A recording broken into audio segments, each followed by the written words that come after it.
Assalamualaikum warahmatullahi wabarakatuh.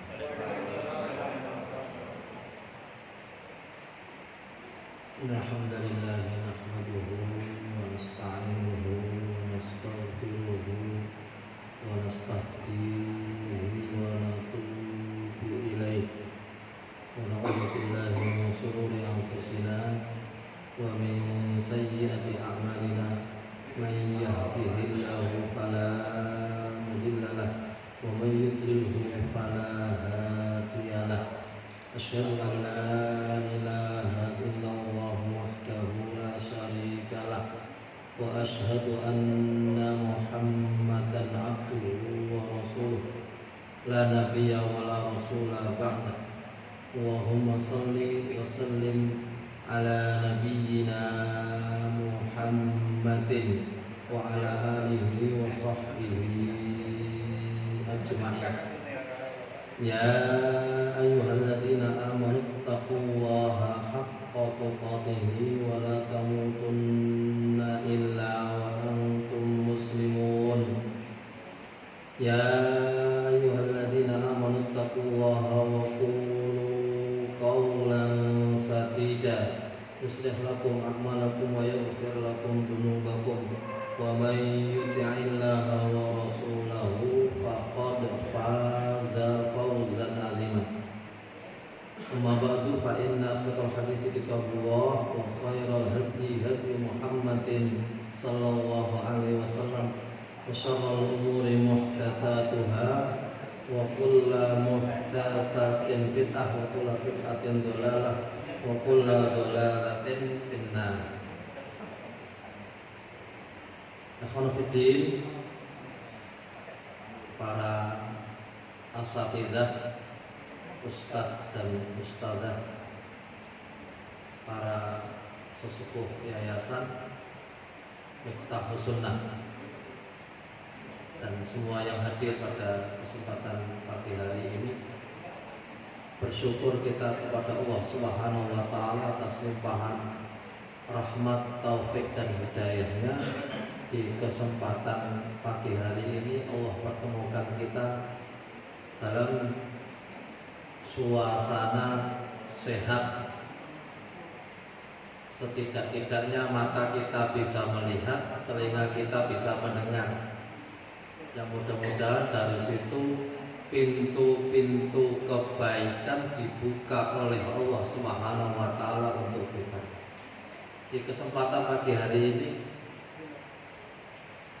saya akan memulai dengan satu cerita.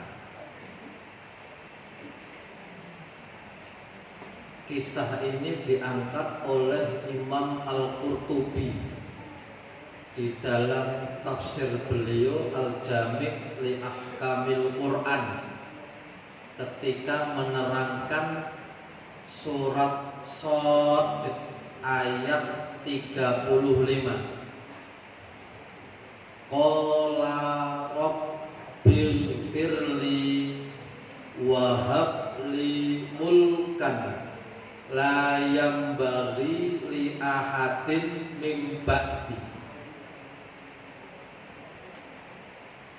Nabi Sulaiman berkata, "Ya Allah, ampunilah aku dan karuniakan kepadaku istana yang tidak akan pernah bisa disamai oleh orang-orang setelahku nanti."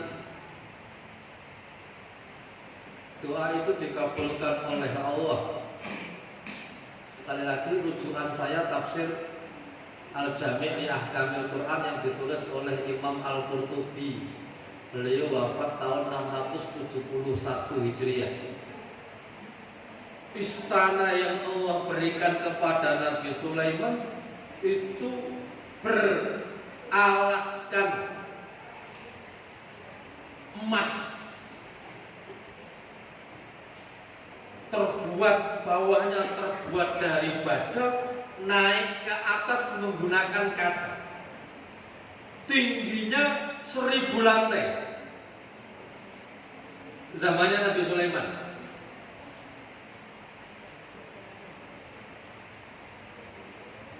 ketika beliau berada di tempat yang paling atas, ada seorang petani lewat. Dan zaman itu siapapun akan sangat mudah lewat di sekitar istana. Kalau zaman sekarang susah kita masuk ya. Jangankan istana seperti Nabi Sulaiman, istana yang di Jakarta aja susah kita masuk. Aku cerita malah rame. Aku cerita dilanjut orang ini.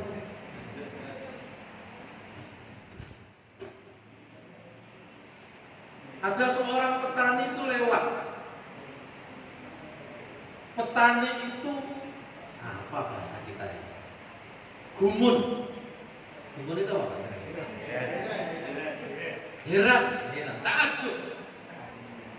Kemudian tamu ini bergumam. Laqad atawallahu ala ali Dawuda mulkan azima. Ya Allah, Engkau telah karuniakan istana yang sangat besar kepada keluarganya Nabi Daud. Maksudnya Sulaiman bin Daud. Sulaiman seorang nabi, Daud seorang nabi. Nabi dua-duanya seorang nabi, anak dan bapak, sekaligus seorang raja. Guman atau gremengan yang secara lesan keluar dalam suasana, dalam keadaan lirik, terbawa oleh angin dan terdengar oleh Nabi Sulaiman. Ini dalam kitab tidak ada, saya stop dulu kitabnya. Ini boleh wong cerita ya. Ini jangan petani itu sing bodoh ini sopo. Tidak ada di kitab, tidak ada ya, kalimat itu tidak ada. Wah, gunan yang ini. Nabi Sulaiman turun. Ini kembali kepada kita. Nabi Sulaiman turun menemui petani tadi. Kita terus mikir, turun dari lantai 1000 ke lantai bawah itu cepet-cepetnya gawe lift itu 15 menit ini ya. Saya sampaikan ya ini kisah diangkat oleh ulama besar. Tafsirnya aja kalau kita tahu di meja saya ini, saya kira nggak cukup. Panjangnya itu lebarnya nggak cukup. Dalam riwayat Imam Bukhari disebutkan Nabi Adam oleh Allah diciptakan setinggi 60 hasta, 60 dhira'. Dhira' itu dari sini sampai sini. Kalau ini sampai sini kita hitung, buat rata-rata kita hari ini itu 50 cm. Kalau nggak percaya mungkin ini kan 60 cm, tempelkan. Kalau itu 60 cm, 50 cm itu kira-kira di kitab apapun nggak akan ditemukan. 30 meter tingginya Nabi Adam. Tapi sekali lagi kalimat 30 meter ini ditemukan dalam kitab apapun nggak akan bisa. Adanya 60 dhira'. 60 dhira'. Itu kalau zamannya Nabi Sulaiman itu seandainya orang itu sudah semakin mengecil, semakin pendek, Nabi Sulaiman mungkin tinggal 15 meter. Lagi nggak ada nih kisah ini ya. Ini nggak ada, nggak ilmiah 15 meter ini ya. Itu berarti lantainya saya kira ya mungkin 20 meter. 20 meter kali 1000 lantai. 2 kilo. Tapi angin itu oleh Allah dikuasakan kepada Nabi Sulaiman. Nabi Sulaiman tuh A'antal ladzi qulta laqad atallahu ala ali Dawuda mulkan azima. Apakah kamu tadi yang mengatakan bahwa Allah telah karuniakan kepada Nabi Sulaiman istana yang sangat besar? Nggih, leres. Tambahan saya, kok jenengan ngertos? Itu tambahan saya nggak ada di kitab. Tasbihah wahidah yaqbaluha khairan mimma atawallahu ala ali Daud, kata Nabi Sulaiman. Pertanyaanku tak kandang, ucapan tasbih sekali. Alhamdulillah. Wah, nyambung. Oh, subhanallah. Masih sadar ya, masih sadar. Ucapan tasbih sekali, subhanallah. Yang ucapan tasbih itu diterima oleh Allah, nilainya lebih besar daripada istana yang telah Allah karuniakan kepada keluarganya Daud alaihissalam. Tasbih awal, satu ucapan tasbih. Nah, kalau dua, kalau tiga kali, kalau 4 kali, padahal itu kita baca kalimat tasbih setidak-tidaknya setiap habis sholat 33 kali.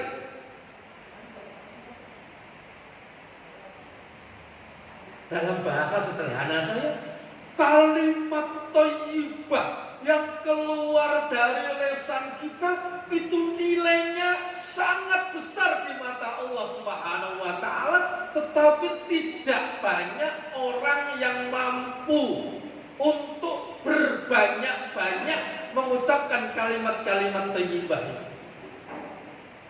Orang kena musibah, syariat Islam mengajarkan kepada kita ketika terkena musibah, ucapannya apa? Innalillahi wa inna ilaihi raji'un. Kita kena musibah, mengucapkan innalillahi wa inna ilaihi raji'un. Itu pertanyaannya orang sebelah kita, sing mati sopo? Begitu kalimat innalillah itu seakan-akan berlaku untuk orang yang mati dan diberitakan innalillahi wa inna ilaihi raji'un, sampun kapundhut dan seterusnya.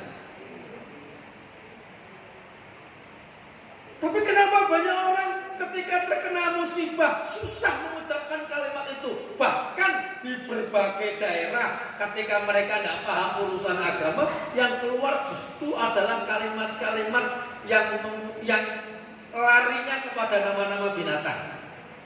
Yang paling sering depannya A, belakangnya U. Ini direkam apa? Saya nggak bisa menyebutkan itu. Astagfirullahaladzim. Imam Ibnul Qayyim Al-Jauziyah, beliau wafat tahun 751 Hijriah,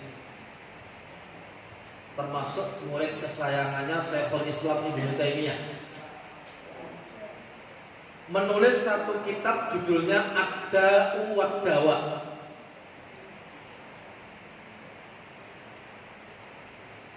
Baterainya habis, dicas dulu. Ini namanya tukang dudu.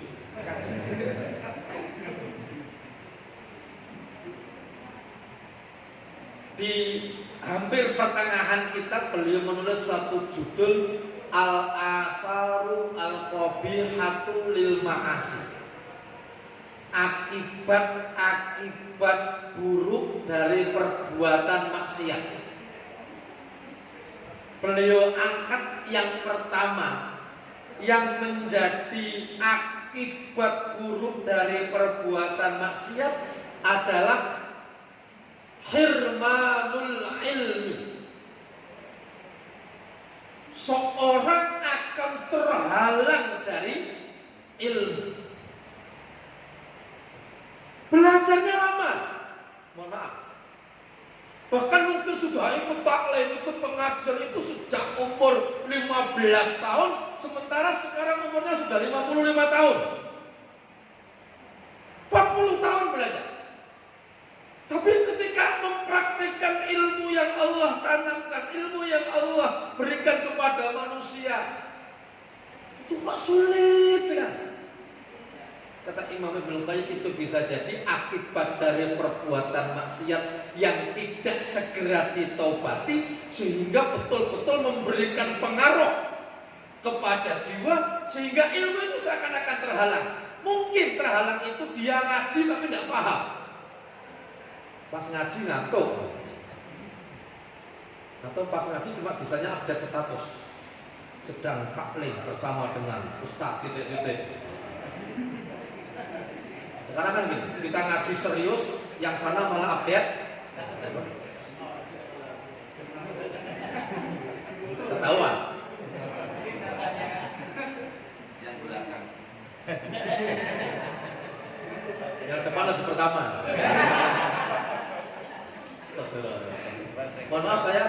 mungkin ini biar nggak kelihatan sparring gitu, mohon dimaafkan ya.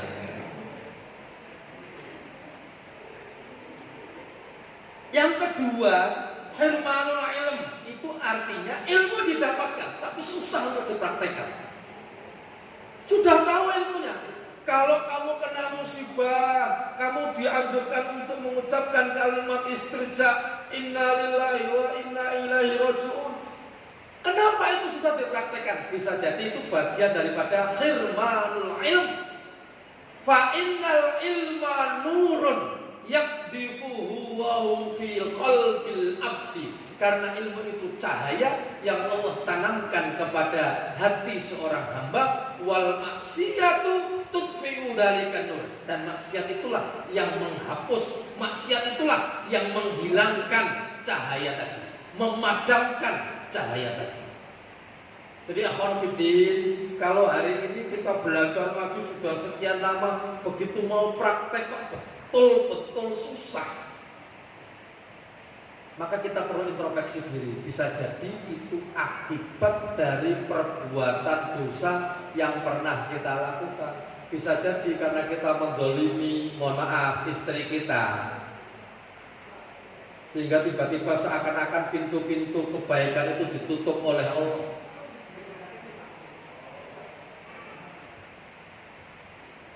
Padahal Rasulullah mengingatkan agar selalu berbuat baik kepada keluarga. Atau bisa jadi seorang istri yang suka membantah suaminya pada perkara-perkara yang tidak melanggar syariat tapi dibantah, tidak ditaati. Itu perbuatan maksiat. Kalau itu dianggap lumrah, dianggap biasa, saling zalim menzalimi itu dianggap sesuatu yang tidak terpisahkan dari kehidupan, dan itu dianggap wajar, bisa jadi itu akibat dari perbuatan maksiat. Bahwa kehidupan rumah tangga memang ada duri, ada gelombang, tapi bukan berarti duri dan gelombang itu menjadi sesuatu yang menjadikan kita terbiasa berbuat dosa. Mestinya duri dan gelombang itu menjadi bahan untuk introspeksi diri kita. Kenapa keluarga yang saya bangun selalu ada duri? Masalah kecil, masalah sepele bisa berubah menjadi besar. Ini kenapa? Ini perlu kita introspeksi. Ini perlu kita lihat. Falamma, ini masih kitab ad-da'wah. Falamma jalasa Syafi'iyyu baina yaday Malikin. Ketika Imam Syafi'i sedang bermajelis ilmu bersama dengan Imam Malik, Ro'a fawra fatonatihi. Imam Malik itu merasa melihat kecerdasan dari Imam Syafi'i. Kalau saya boleh ambil kitab yang lain, walaupun saya sudah tidak ingat kitab apa yang saya baca itu, sudah sangat lama. Itu ketika Imam Syafi'i kira-kira umur belasan tahun. Ya mungkin kalau SD kelas 5 kelas 6 begitu, kurang lebihnya. Tapi zaman itu tidak ada istilah SD ya. Itu beliau diajari oleh ibunya dagang. Imam Syafi'i itu lahir di Palestina. Kemudian ketika bapaknya meninggal, oleh ibunya beserta saudara-saudara dari ibu pindah ke Makkah Al-Mukarramah. Di sana Imam Syafi'i berkembang. Ketika Imam Syafi'i ini sudah mulai agak besar, oleh ibunya diajari untuk bisnis kalau bahasa kita. Diikutkanlah rombongan dagang ke Madinah. Ketika sampai di Madinah, selesai urusan dagangnya, berhenti di Masjid Nabawi. Dia kaget, Syafi'i kecilnya kaget. Begitu banyak orang yang ada di masjid ini, ada apa? Beliau tanya kepada orang itu. Jawab yang di sini, kita akan bermajelis ilmu dengan Imam Malik bin Anas. Imam Syafi'i lahir tahun 150 Hijriah, wafat tahun 204 Hijriah. Imam Malik lahir tahun 93 Hijriah. Bayangkan, Syafi'i lahir tahun 150, Imam Malik 93. Ketika Imam Syafi'i berarti kira-kira 11 tahun, Imam Malik umurnya sudah sekitar hampir 60 tahun. Hampir 60 tahun. Itu begitu Imam Syafi'i mendengar Imam Malik dari luar, itu menyibak jalan, kalau bahasa kita ngapunten derek langkung. Torik kalau bahasa Arabnya ya. Beri jalan saya walaupun ini sempit, suasananya penuh, tapi tolong kasih jalan saya sampai di depan. Ketika di depan buka tas, isinya HP kalau kita hari ini ya.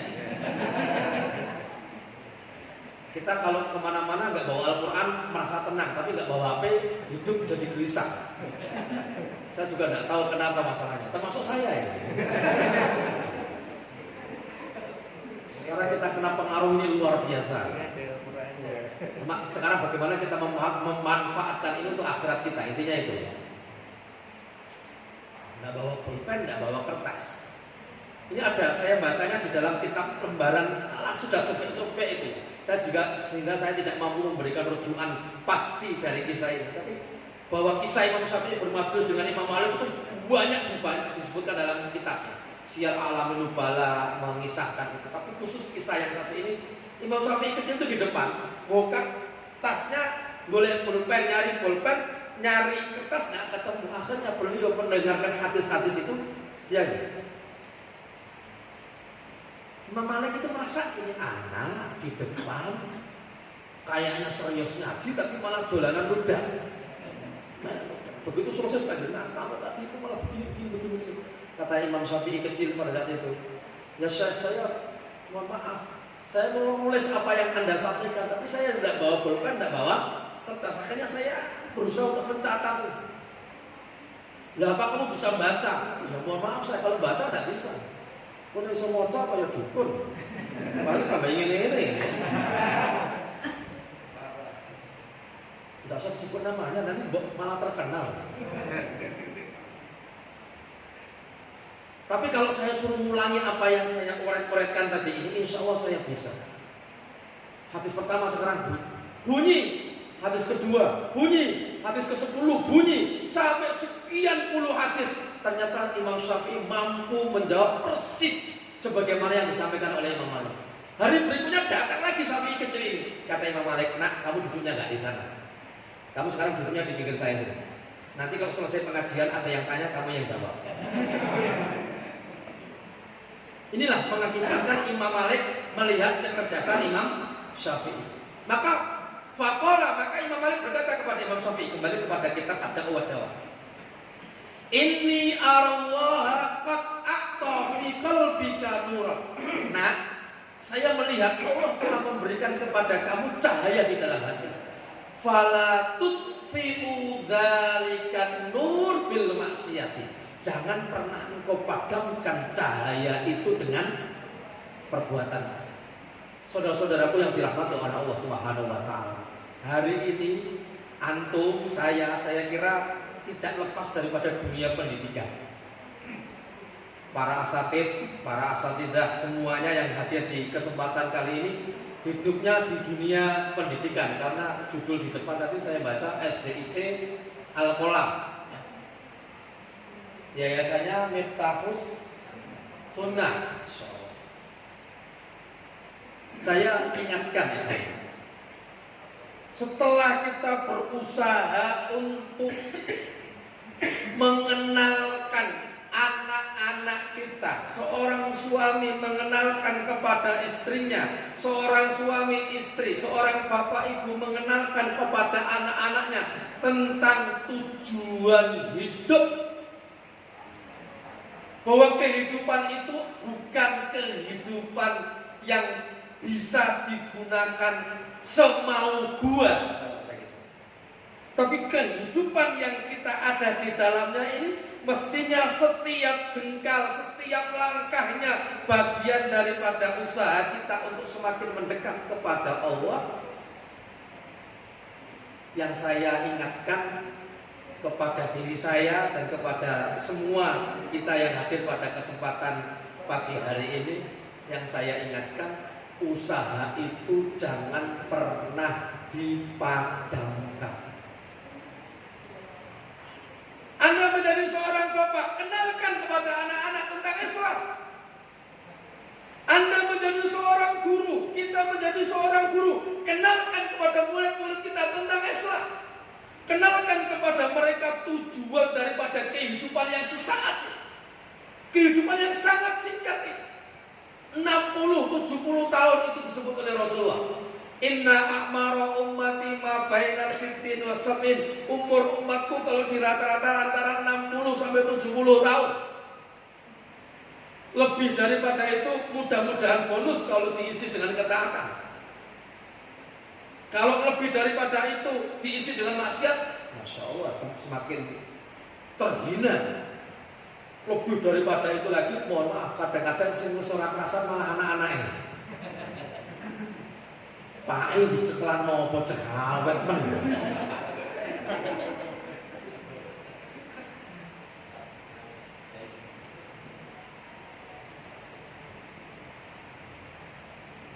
Kan rata-rata kalau sudah 85 tahun, apalagi sudah serba di tempat ya, mohon maaf. Mau makan di tempat tidur, minum di tempat tidur, mohon maaf, buang air kecil di tempat tidur, buang air besar di tempat tidur. Itu yang ngurusin siapa? Putra-putra. Itu kadang-kadang putra-putranya itu sok malah udah-udah gara-gara ngurusin Pak E. Ya tadi ujung-ujungnya Pak E diceklan ngopo ya, awet men. Stop loh. Monggo jare kok sekecaan enggak?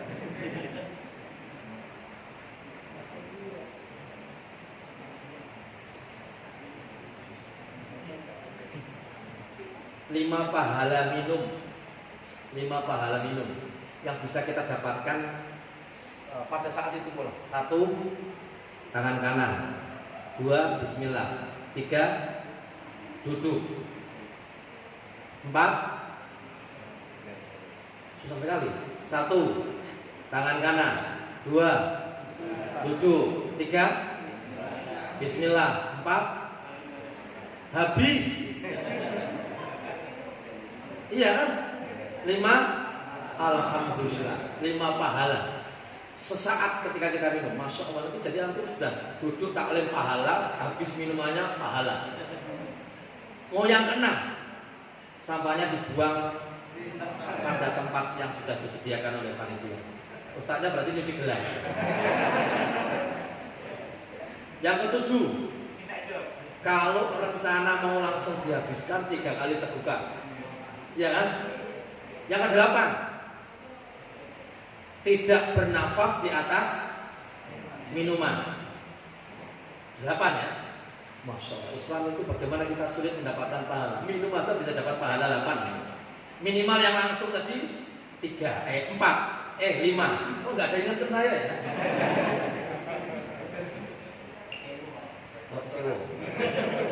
Bismillah. Ambil nafas, ini disingkirkan.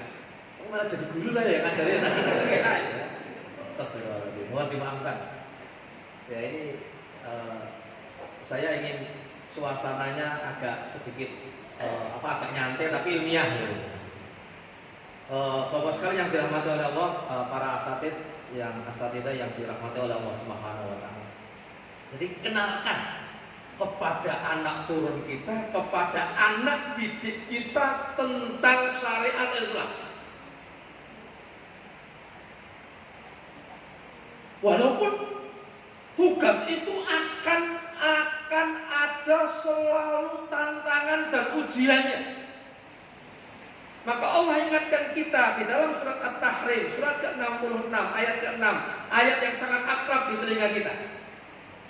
Ya ayyuhalladzina amanu qu anfusakum wa ahlikum nara. Hai orang-orang yang beriman, Allah panggil dengan kalimat ya. Itu artinya panggilan lil ba'id, lil qarib, lil mutawassit. Panggilan untuk yang jauh, untuk yang dekat, dan untuk yang menengah. Dipanggilnya sama. Artinya kalau kita terjemahkan bebas kita, kamu yang punya iman kuat dipanggil oleh Allah. Kamu yang punya iman tengah-tengah dipanggil oleh Allah. Bahkan kamu yang punya iman lemah dipanggil oleh Allah. Untuk bangun sholat subuh itu susahnya luar biasa. Bisanya subuhan. Subuh awan-awan.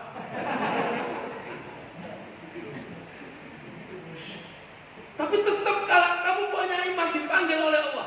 Apa panggilannya?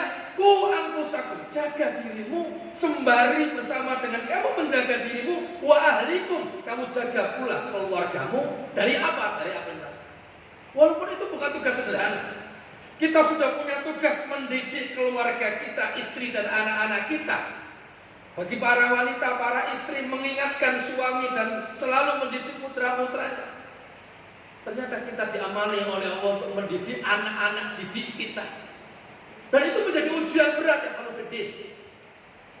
Sampai karena beratnya itu Allah ingatkan kita. Di dalam surat At-Taghabun, surat 64 ayat ke-14-nya. Ya ayyuhalladzina amanu inna min azwajikum wa auladikum aduwwal lakum fahdharuhum. Beratnya tugas kita ini sampai Allah ingatkan kita. Hai orang-orang yang beriman, sesungguhnya ada sebagian dari istri-istrimu, sebagian dari suami-suamimu. Azwaj itu kata para ulama setidaknya dibaca di dalam kitab At-Tabari, tafsir Imam At-Tabari Jami'ul Bayan, itu masuk di dalamnya laki-laki dan perempuan, artinya pasangan. Ada pasangan-pasangan kamu, ada anak-anak kamu yang menjadi musuh. Bayangkan, ada yang menjadi musuh. Ini bukan perkara sederhana ya teman-teman. Walaupun musuh ini bukan berarti musuh dalam arti perang untuk saling bunuh-membunuh, tidak. Tapi diterangkan oleh kembali ke Imam Al-Qurtubi, beliau menyebutkan yang dimaksud dengan musuh di sini adalah mereka ada yang menghalangimu dari jalan Allah. Imam Al-Qurtubi menerangkan, salah satu sebab turunnya ayat ini adalah berkaitan dengan kisahnya Auf bin Malik Al-Asja'i. Ketika Rasulullah menyampaikan kepada para sahabatnya, semuanya siap-siap untuk jihad, untuk perang. Para sahabat pula mempersiapkan segala halnya, mengasah pedangnya, mengamplas baju besinya, gitu ya, menghaluskan lagi tayangan-tayangannya itu dihilangkan, pedangnya diungkal. Diungkal itu bahasa Indonesia apa ya? Diasah. Sudah sampai pada waktunya Rasul mengatakan, saatnya sekarang. Auf bin Malik itu sudah menggunakan baju besinya, tameng di tangan kirinya sudah disiapkan, pedang ada di depan, mau berangkat pamitan sama istrinya. Ini kalimat pamitannya ini karangan saya, bukan sebagaimana kita. Mi, jengit Darmi.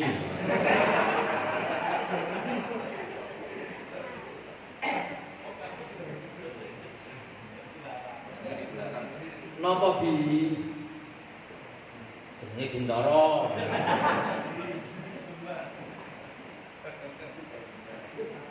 Pamit. Aja tindak pundi. Mosok mau tameng kok pedang wong ngene arep nang pasar. Oh jihad ngoten. Stop. Anakmu masih kecil. Nah, kalau namanya perang itu antara membunuh atau jenengan mengke sedo kula kali sinten, lha putrane jenengan mengke sing rawat sinten. Pokoke saiki aja makace yo piye, aja makace. Wis pokoke aja makace, iya jangan aja makace. Hati Auf bin Malik ini luluh karena tangisan istrinya, akhirnya diletakkanlah pedang, dilepaskan tameng dari tangan kirinya, dilepaskan baju besinya, enggak ikut tolong. Sehingga turunlah ayat ini, hai orang-orang yang beriman, ada sebagian istri-istri kamu, ada sebagian anak-anak kamu yang menjadi musuh. Ya kalau hari ini mungkin bahasanya tidak seperti itu, bahasanya kamu jangan berangkat, kayaknya enggak. Kamu enggak usah ikut pengajian terus, kayaknya juga enggak. Paling-paling hari ini pakai bahasa-bahasa agak sedikit halus. Bi, jenengan saat ini kok pengajian terus, ini ngomong maca Quran terus, nek taklim ora tau telat, nek sholat mesti nek masjid terus. Apa wis krasa ta Bi? Kalimatnya ora halus. Wis krasa. Krasa napa? Krasane arep mati wis.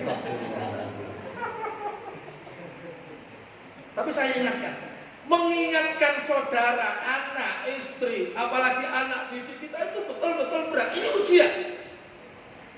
Maka karena itu ujian pula Allah ingatkan kepada kita.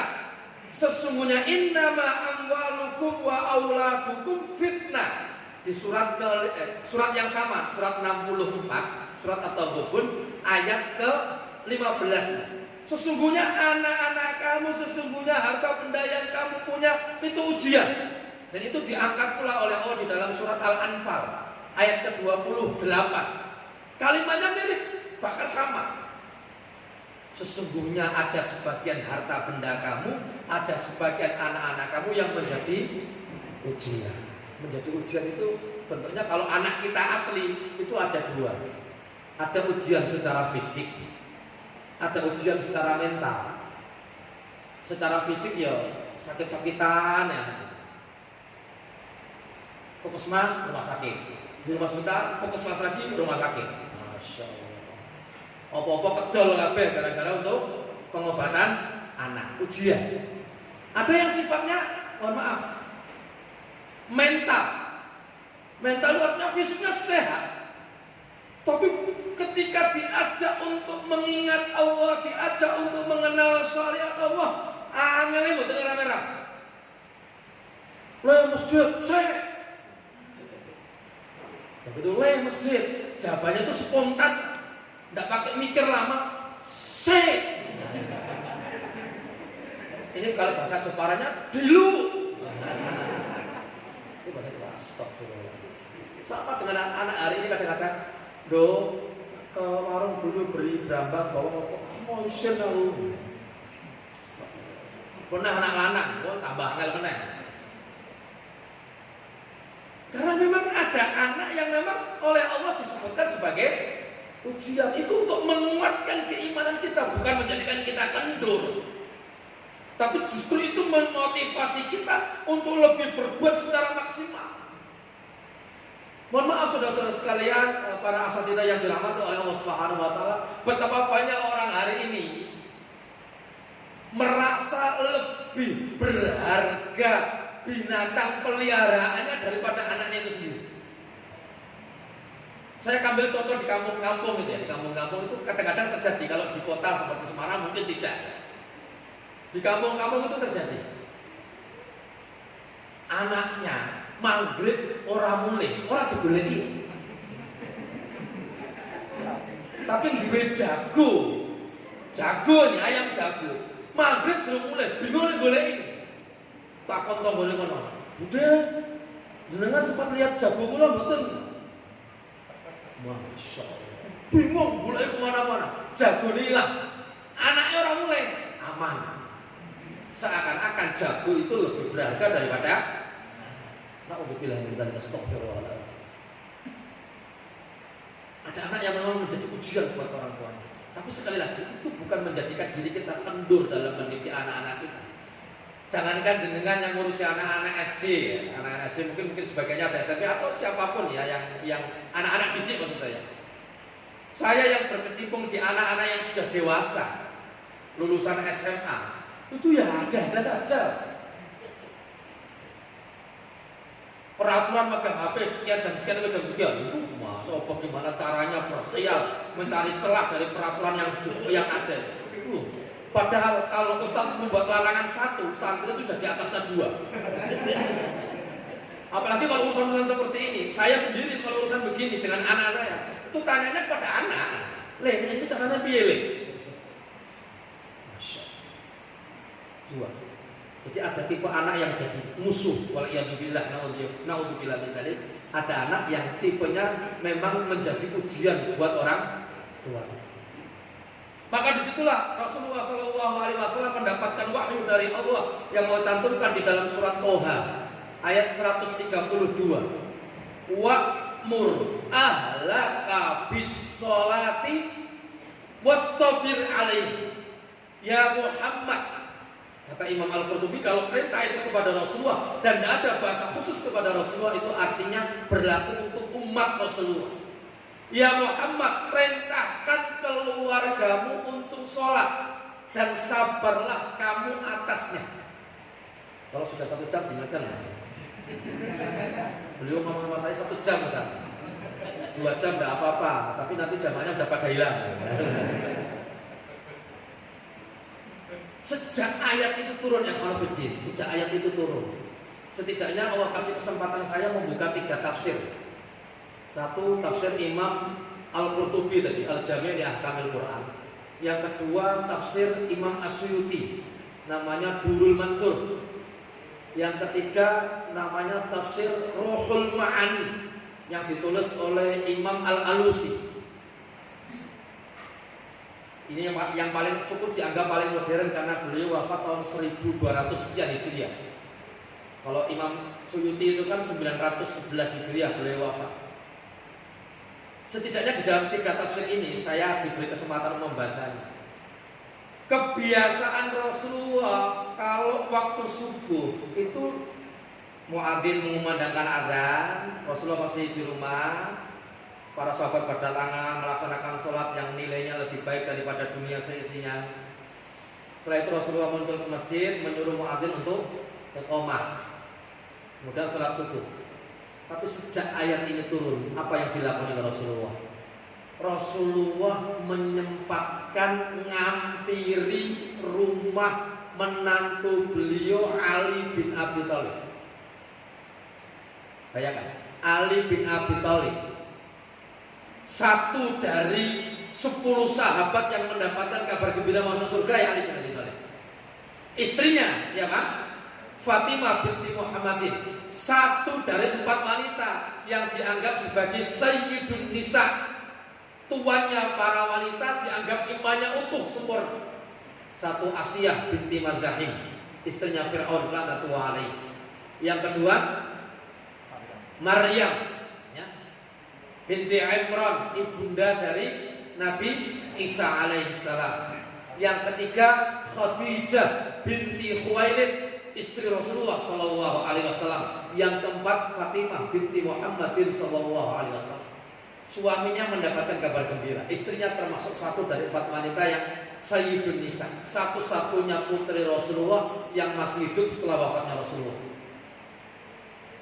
Zainab meninggal ketika Rasulullah masih hidup, Ruqayyah meninggal ketika Rasulullah masih hidup, Ummu Kulsum meninggal ketika Rasulullah masih hidup. Fatimah lah satu-satunya putri Rasulullah yang masih hidup setelah Rasulullah wafat. Ada riwayat menyatakan 6 atau 7 bulan setelah Rasulullah wafat baru Fatimah juga meninggal dunia. Ikhwan fillah rahimakumullah. Rasulullah masih ngampiri rumahnya Ali bin Abi Thalib.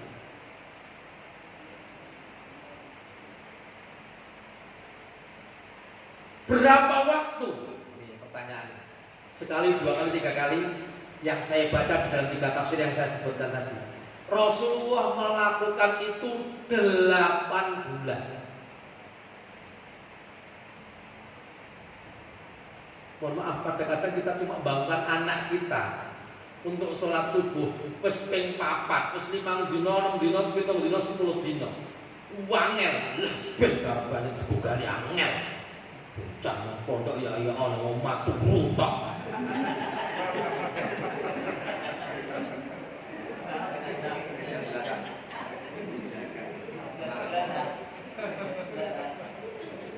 Ya itu karena belum paham kalau syariat itu sebenarnya adalah untuk dirinya, bukan untuk orang lain. Dan mungkin bisa jadi itu caranya Allah untuk memberikan pahala kepada orang tuanya.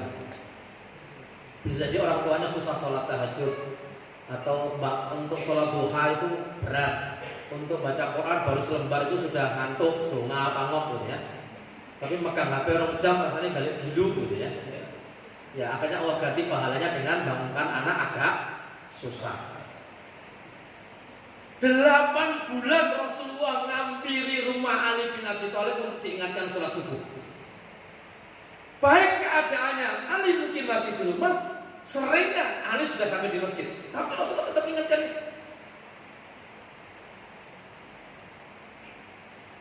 2, anak kita menjadi ujian buat orang tua. Itu tidak lepas termasuk anak kita yang sudah masuk pondok. Itu ujian buat orang tuanya. Jadi kalau orang pondok mau mulai aman, belum tentu. Justru itu ujian berat buat orang tua. Yang ketiga, ada anak yang mohon maaf, anak ini cuma bisa untuk dibangga-banggakan. Allah cantumkan itu setidaknya di dalam 2 ayat yang saya ingat. Yang pertama surat Al-Kahfi ayat 46. Al-malu wal banuna zinatul hayatid dunya. Harta dan anak-anak itu adalah perhiasan, sesuatu yang dinampakkan, sesuatu yang dibanggakan di dalam kehidupan dunia. Yang kedua, zuyyina lin-nasi hubbus syahwati minan nisa'i wal banin dan anak-anak dijadikan indah bagi manusia mencintai, menyukai istri-istrinya termasuk anak-anaknya. Ayat 14 dari surat Ali Imran. Anak menjadi perhiasan. Anak bisa dibanggakan. Putranya jenengan saat ini kita pundi. Wah, itu jawabnya tuh. Anak saya yang barep, anak saya yang pertama alhamdulillah sekarang kerja di universitas menjadi profesor doktor di sana. Nah, yang nomor 2, alhamdulillah sekarang menjadi dokter spesialis penyakit tertentu di rumah sakit tertentu. Ngomongnya itu nggak peloblas, cetok welo goblang. Yang nomor 3 sedang kuliah di Jerman. Wah, itu ngomongnya betul. Yang nomor 4 sekarang lagi sekolah SMA favorit, sebut namanya. Yang kelima jadi wali kota. Orang wali kota Solo.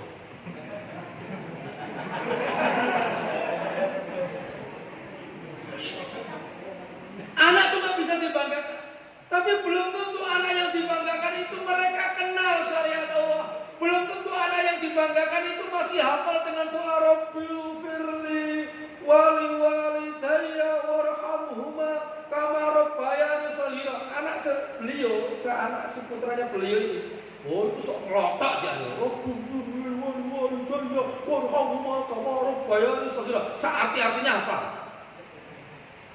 Tapi nanti kalau seragamnya sudah biru putih, itu sudah rada kacau. Apalagi kalau sudah abu-abu putih. Apalagi kalau seragamnya bebas. Doakan orang tuaku, orang tuaku tak soleh, tak perlu didongakno. Naudzubillah. Anak cuma bisa dibanggakan, tapi anak tidak kenal syariat. Ustaz, apa anak kita tidak boleh menjadi profesor dokter? Silahkan. Tapi menjadi profesor dokter yang mereka kenal dengan syariat Allah. Ustaz, apakah anak-anak kita nggak bisa kita kenalkan dengan ilmu fisika, ilmu matematika? Silahkan. Menjadi ahli nuklir, silahkan. Ahli nuklir, silahkan. Tapi jadikan mereka ahli di bidangnya, tetapi tidak lupa kepada syariatnya Allah. Karena pada hakikatnya yang betul-betul akan memberi manfaat untuk orang tuanya adalah ketika anak itu kenal dengan syariat Allah. Bagaimana tidak Rasulullah menggambarkan kehidupan di alam kubur ketika seorang wafat kemudian dikuburkan, 3 langkah orang terakhir meninggalkan kuburan, malaikat sudah datang menanyai. Man rabbuka, ma dinuka, man nabiyuka. Pertanyaan itu kalau kita sampaikan sekarang, jawab semuanya nilainya 100. Tidak ada yang 99, tidak ada. 100. Tapi di alam kubur yang memberikan jawaban itu adalah apa yang sudah kita lakukan ketika kita hidup itu. Bisa jadi, mohon maaf, kalau di dunianya yang dihafalkan ya lagu-lagu apa ya? Saya tidak banyak hafal ya. Lagu-lagu orang hari inilah, lagu-lagu dangdut koplo, apa namanya itu ya, pecampur sarung dan semacam-macamnya ya. Astagfirullahaladzim. Itu bisa jadi ketika di zaman Nabi juga, siapa laki-laki yang berutus kepadamu untuk menjadi seorang nabi? Bisa jadi dia akan sebut idolanya tadi itu. Itu siapa? Saya nggak begitu hafal masalahnya. Ya, yang sudah hafal nggak usah diangkat tangan, nggak usah angkat tangan jawab, nggak usah. Nanti saya malah jadi tahu ya. Dan seterusnya. Astagfirullah. Nah, ketika tidak mampu dijawab satu pertanyaan saja, maka malaikat berkata kepada bumi, hai bumi, himpitlah maka bumi itu menghimpit dia sehingga dia terdengar suara tulang belulang hancur remuk, dia menjerit, ceritanya didengarkan oleh seluruh makhluk kecuali jin dan manusia. Suasana seperti itu, tiba-tiba bumi itu luas, tiba-tiba tercium bau wangi, tiba-tiba terang benderang. Ada apa ini? Jawabannya, doa anakmu yang soleh diijabahi oleh Allah. Itulah anak tipe yang keempat yang Allah angkat dalam bahasa doa. Anak yang menjadi qurratu a'yun. Rabbana hab lana min azwajina wa dzurriyyatina qurrata a'yun waj'alna lil muttaqina imama. 74 daripada surat Al-Furqan, surat ke-25. Ya Allah, karuniakan kepada kami istri-istri, karuniakan kepada kami anak-anak yang mereka adalah anak-anak yang soleh dan solehah. Berikan kepada keluarga besar kami, mereka menjadi orang-orang yang qurratu a'yun.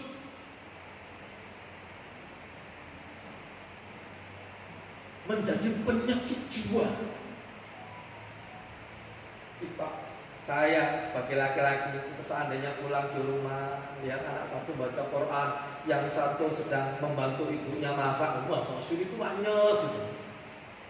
Coba kita bayangkan, pulang kerja, anaknya udah waktu sampai adiknya, masih agak dulu belut gara-gara urusan ini. Ibunya raketok buninti, Pak Emin di kamar nangis. Aku serah kuat nangani anak-anakmu. Tekan omah judek lemes. Pada awalnya baiti jannati, rumahku surgaku, menjadi seakan-akan rumahku masalahku. Makanya mungkin ada sebagian orang yang berpikir, ya wis lah ora usah mulai wae. Apalagi istrinya bilang, "Nek, mulai orang godut mending ora usah mulai." Ngopo mulai nang omah ngentek-ngentekno. Makanya curhat mereka ditulis di belakang mobil mereka, di truk-truk gitu ya, kalau antum lihat ya. Pernah baca ya? Nggak pulang kangen, pulang padu. Ini ngono lah. Nggak pulang rindu, pulang padu. Padu lah, kemalu penting padu. Mak dahar Pak, kemana juga tempe suci. Jok tempenya suci tekno anak itu. Nasib. Astagfirullahaladzim. Bapak-bapak, ibu-ibu, para asatidah yang dirahmati oleh Allah Subhanahu wa taala, maka saya ingatkan bahwa ketika kita mendidik anak-anak kita, mendidik putra-putra, putri-putri kita, termasuk mendidik anak didik kita, itu adalah butuh keseriusan yang maksimal agar supaya mereka betul-betul kenal dengan urusannya kepada Allah, mereka akrab dengan urusannya, akrab dengan kewajibannya, walaupun praktek di lapangannya itu berat, tapi saya ulangi, cucuran keringat yang keluar itu kelak akan menjadi saksi di hadapan Allah Subhanahu wa taala. Judeknya kita sampai dahinya mengkerut, memikirkan bagaimana agar anak-anak tetap soleh dan solehah, itu betul-betul akan bernilai besar di sisi Allah Subhanahu wa taala. Ketika kita menjalankan itu dengan ketulusan kepada Allah Subhanahu wa taala, untuk memberikan keterangan kepada anak-anak kita, nah ini yang benar, ikutilah nak. Nah ini yang salah, ini batil, kamu harus tinggalkan. Walaupun al-haq, kebenaran hari ini dilabeli oleh orang-orang yang tidak suka dengan Islam, dengan label-label yang buruk, tapi itu kebenaran, nak, tetap kamu pegangi. Jangan kau lepaskan, mau dilabeli apa terserah. Sementara hari ini keburukan dilabeli dengan sesuatu yang indah, yang mempesona, kamu tetap harus tinggalkan itu. Dan pada prakteknya hari ini kita merasakan itu. Kebenaran dilabeli dengan label-label yang tidak menyenangkan, label-label yang buruk, sementara kebatilan dilabeli dengan label-label yang indah, mempesona, membuat orang lain tergiur untuk berpegang kepada kebatilan. Kebenaran labelnya garis keras, intoleran, radikal, macam-macam lagi. Sementara yang batil kadang-kadang labelnya itu Masya Allah, bantuan. Nah, gitu ya. Labelnya pertama kali sudah bantuan sih, gitu ya. Wah, nyeneng sih. Sehingga kalau kita tidak punya ilmu, anak-anak kita tidak kita ingatkan, kita nggak serius memikirkan anak-anak mereka, anak-anak kita, anak didik kita, mereka bisa jadi pada waktunya tidak akan kenal lagi mana yang hak, mana batil, tapi yang mereka tahu adalah sing penting penak. Naudzubillah min dzalik. Mohon maaf, yang sudah kaku-kaku selonjor nggak apa-apa loh ya, nanti daripada geringingan. Jamnya makan mana kesemutan mana-mana. Selonjor bukan apa-apa, di penak nama. Karena saya juga saya coba melihat jam di arah saya tapi tidak kelihatan. Sengaja. Saya masih punya matanya masih agak panjang, ini jam berapa ya? Masih berapa menit jatah saya? Biar saya ringkas kalau memang sudah. Seperempat jam.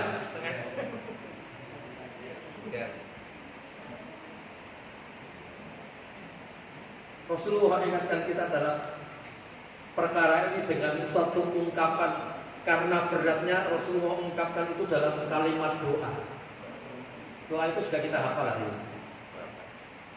Allahumma arinal haqqa haqqa warzuqna tiba'ah wa arinal batila batila warzuqna tinabah. Ya Allah, tunjukkan kepada kami yang hak itu hak. Bukan hanya sekedar itu doa kita, tapi dilanjutkan warzuqna tinabah, dan ya Allah berilah kemampuan kepada kami atau rezekikan kepada kami untuk mampu mengikuti dan berpegang teguh kepada al-haq itu. Ya Allah, tunjukkan kepada kami yang batil itu batil, dan berilah kemampuan kepada kami untuk bisa meninggalkan kebatilan itu. Karena betapa banyak di antara kita tahu itu benar, tapi kita berat untuk melaksanakannya.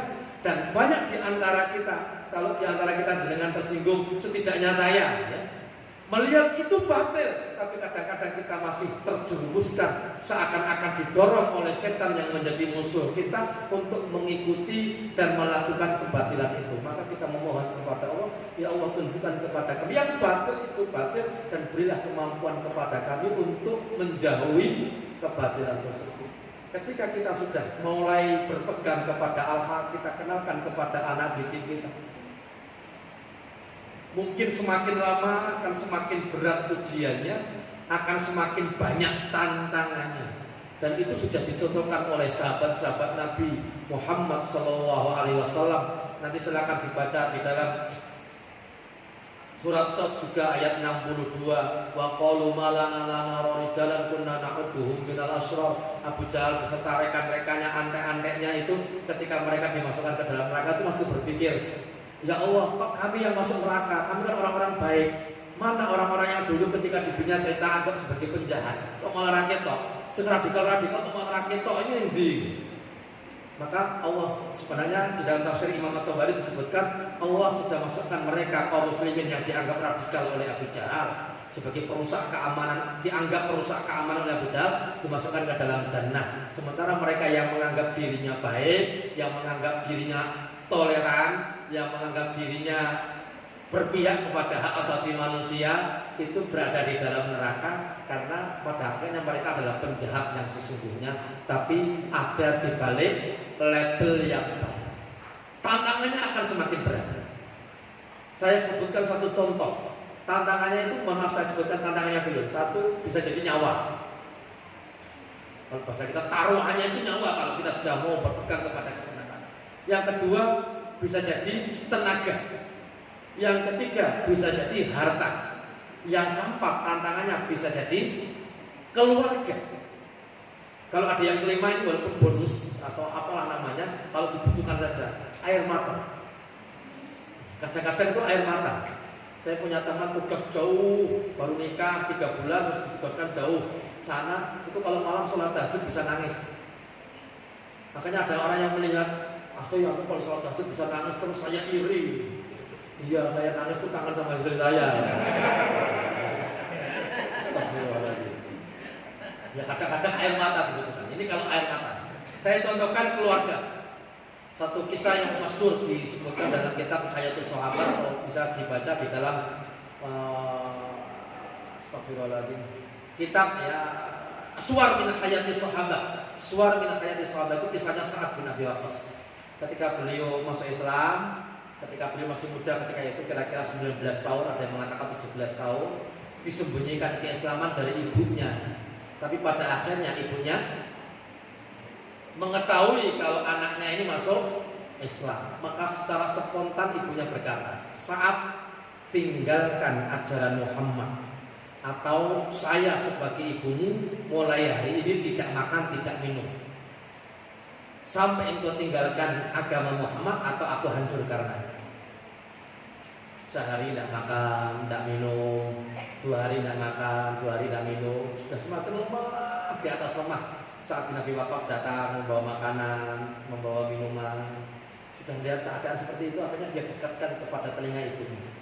"Ya ummah, lau annaki mi'ata nafsin fa kharajat wahidah ma taraktu dini hadza in syi'ti faquli wa in syi'ti la taquli." Nah, biru ya. Nah, biru ya. Ya bener apa? Ma. Ya, orang hari ini harus modern sedikit ma. Walaupun kalau di desa-desa sudah mulai mama ini. Saya sampai beberapa kali ke desa itu manggil ibunya sudah mama. Cuma kadang-kadang lanjutannya rap enak. "Ma, es krim ma." Mamanya jawabnya enak. "Juga ganggu mama, mama aku bau-bau." Kata itu orang keren gitu, kalau mama kok bau-bau gitu. Melayu ke tempatnya bapaknya. "Papa, es krim pak." "Pak Arum angkat ngarit." "Papa Arum angkat ngarit." Enak banget.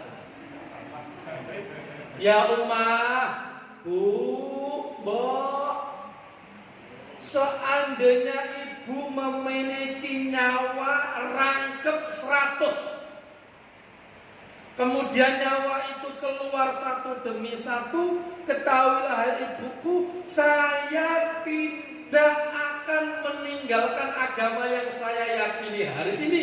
Kalau ibu mau makan, mau minum, silakan, saya bawakan makanan, saya bawakan minuman. Kalau ibu tidak makan, tidak minum, ya monggo. Pokoknya saya tidak akan meninggalkan agama yang saya yakini hari ini." Akhirnya ngalah, terus minum.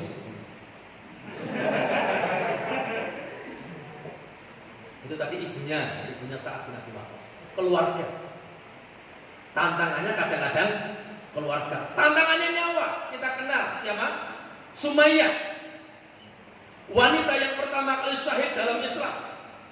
Setiap hari diambil oleh Abu Jahal dan kawan-kawannya, dijemur di terik matahari panas. Bajunya dilepas diganti dengan baju tipis yang terbuat dari besi, sehingga tubuhnya melepuh-lepuh semuanya.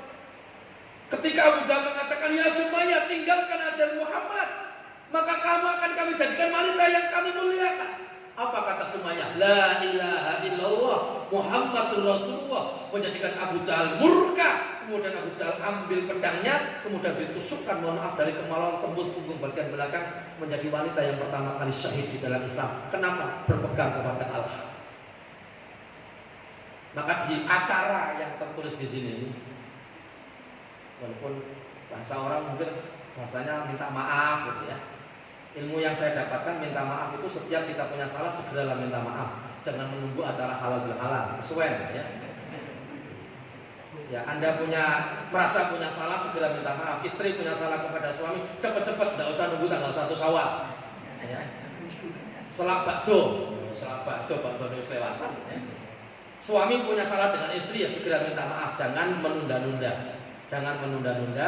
Tapi saya ingatkan, karena saya merasa bahwa ini adalah tanggungan kita bersama untuk mendidik putra-putra kita agar mereka kenal dengan syariat, kenal dengan kebenaran, dan mampu berpegang kepada kebenaran. Maka kita berjuang di sana mendidik mereka agar kenal dengan syariat Allah, kenal dengan kebenaran itu. Berharap mudah-mudahan mereka di waktu dewasa menjadi anak-anak yang betul-betul berpegang kepada Allah. Alhamdulillahirabbil alamin. Selesai.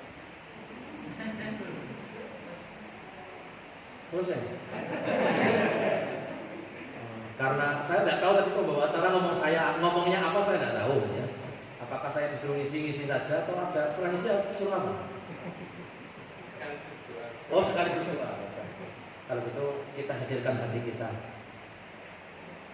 Mudah-mudahan hadirnya hati kita dalam berdoa ini menjadikan Allah ijabahi doa-doa yang kita panjatkan kepada-Nya. Innallaha wa malaikatahu yusholluna 'alan nabiy ya ayyuhalladzina amanu shollu 'alaihi wa sallimu taslima. Allahumma shalli 'ala Muhammad wa 'ala ali Muhammad kama shallaita 'ala Ibrahim wa 'ala ali Ibrahim. Wa barik 'ala Muhammad wa 'ala ali Muhammad kama barakta 'ala Ibrahim wa 'ala ali Ibrahim fil 'alamin innaka Hamidum Majid. Allahumma ighfir lil muslimina wal muslimat wal mu'minina wal mu'minat al ahya'i minhum wal amwat innaka antas sami'un qaribun mujibud da'wat. Rabbana zalamna anfusana wa illam taghfir lana wa tarhamna lanakunanna minal khasirin. Rabbana la tu'akhidhna in nasina aw akhtana. Rabbana wa la tahmil 'alaina isran kama hamaltahu 'ala alladziina min qablina. Rabbana wa la tuhammilna ma la taqata lana bihi wa'fu 'anna waghfir lana warhamna anta maulana fansurna 'alal qaumil kafirin.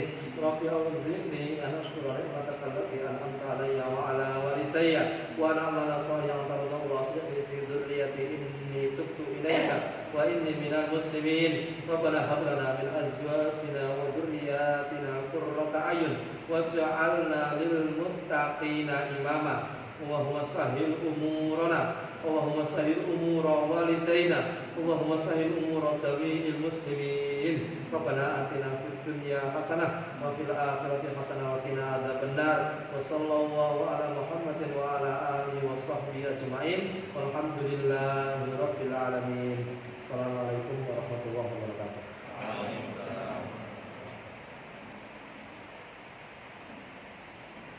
Jazakumullah khairan pada Ustaz Batur Syahid atas tausiahnya. Ustaz dimohon tidak meninggalkan tempat duduk dulu Ustaz. Nanti ada tasawuf bersama. Mohon maaf. Baik, itu tadi beberapa nasihat yang sangat berarti bagi kita semuanya. Mudah-mudahan kita semua bisa menjadi pendidik para pendidik yang memiliki dedikasi yang tinggi untuk anak-anak didik kita. Baik, selanjutnya acara sudah kita lewati bersama. Tadi tausiah kemudian dilanjut dengan doa. Yang terakhir ini adalah penutupan. Kami sebagai pembawa acara meminta maaf apabila ada kesalahan, baik dari tutur kata atau tingkah laku kami. Kemudian dari tuan rumah juga meminta maaf apabila dari hidangan dan dari penyediaan tempat juga kurang berkenan di hati Bapak Ibu para asatidz dan tamu undangan sekalian. Segala yang mohon maaf. Dan kami ucapkan juga jazakumullah khairan atas keluangan waktunya untuk bisa menghadiri acara halal bihalal forum komunikasi asatidz Miftahul Sunnah pada pagi hari ini. Baik, mungkin kita tutup acara pagi hari ini dengan hamdalah dan doa kafaratul majelis. Alhamdulillahirrahmanirrahim. Subhanallah wa bihamdika asyhadu an la ilaha illa anta astaghfiruka wa atubu ilaik. Assalamualaikum warahmatullahi wabarakatuh. Baik, ya selanjutnya ini ada acara tasawuf bersama saling bersalaman dimulai nanti Ustaz Hamad Mursyid dimulai dari yayasan dulu, bisa bersalaman dengan Ustaz Hamad Mursyid. Kemudian nanti kita akan ambil foto bersama. Monggo dimulai dari